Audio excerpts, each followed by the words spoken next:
তাই আমি পৃথিবীর রূপ খুঁজিতে চাই না আর। অন্ধকারে জেগে উঠে ডুমুরের গাছে চেয়ে দেখি ছাতার মতন বড় পাতাটির নিচে বসে আছে ভোরের কোয়েল পাখি।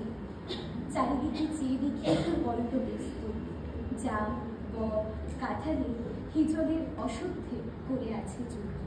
ফণি মনসের ঝোপে সতী বলে তাহাদের ছায়া পড়িয়াছে। মধুকর ডিঙা থেকে না জানি সে কবে চাঁদ চম্পার কাছে এমনই হিজল বট তমালে নীল ছায়া বাংলার অপরূপ পেয়েছে।